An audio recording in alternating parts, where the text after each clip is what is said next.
Well, here in Spain, it's been a while since we talked to Chris McCann. How are you doing, Chris? I'm very well, thanks, Howard. And yourself? I'm very well. It's nice to be slightly cooler than it has been. So there we go. Oh, it's in lots of ways. Cooler, less busy. Yes. Well, it's less than a month to go now until the much-anticipated UK budget. The Prime Minister has warned that it will be painful, so there's been much speculation about the tax reforms it will include. So today, let's ask our expert Chris what his expectations are. So let's start with income tax. Has the Prime Minister or Chancellor given any indications here? Well, as you say, in his Rose Garden speech in August, the Prime Minister, Keir Starmer, explained that public finances were, and to use his words, worse than we ever imagined after discovering approximately a 22 billion black hole and tough action that needed to be taken as a result.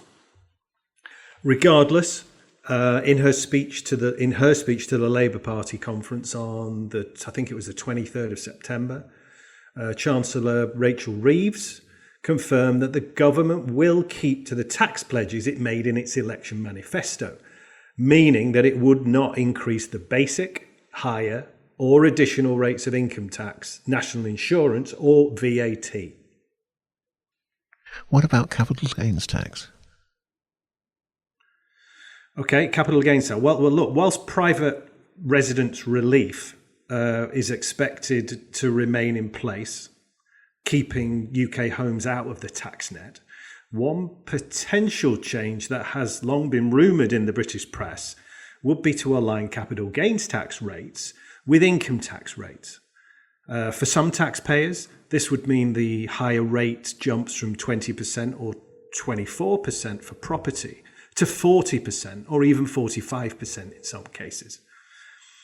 Another possibility is that the capital gains tax exempt amount could be reduced further from the current £3,000, or it could be eliminated completely. Inheritance tax continues to impact many British expatriates in Spain. Are you expecting changes here? Well, Howard, this is the one area that concerns me, I think, the most. Prior to the general election, having done a bit of research for this broadcast, I have discovered that Labour MP Darren Jones, now Chief Secretary to the Treasury, told a public meeting that his party sees inheritance tax as an important way to reduce intergenerational inequality. And also in a leaked recording, he said, the bulk coming through the system of huge amounts of inherited wealth will help to redistribute value across generations. In other words, I believe the Labour Party see inheritance tax or changes in inheritance tax rules as a safe way for the government to increase tax revenue without hurting working people. This being the case, leaving the UK on a permanent basis and achieving non-UK domicile status may soon become the only way to ensure that your wealth passes to your children and grandchildren. Hence why this area kind of concerns me the most. And finally, what about pensions? As regards pensions, the government has already launched a large-scale pension review soon after taking office. So pension reform may take some time to be confirmed. However, there is speculation in a number of areas. Firstly, continuing the inheritance tax theme, the government may consider bringing pension funds into the IHT net, but this would be a major and very unpopular reform.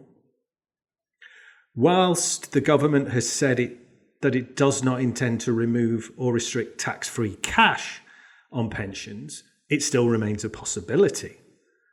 And finally, while the Chancellor has stated she didn't plan to curb the pensions tax relief, this has not stopped people speculating that it could be reduced to a flat rate of, say, 30%.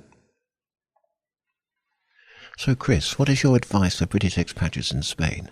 Do they need to be worried about this UK budget? Look, Howard, as always, My advice to listeners who are concerned and would like to fully understand their position post-budget should contact one of our local Blevins Franks partners for counsel. We will only know the full implications post 30th of October. So yeah, as I say, I encourage anybody who would like to learn a little bit more or understand how their position is impacted should contact one of our local partners.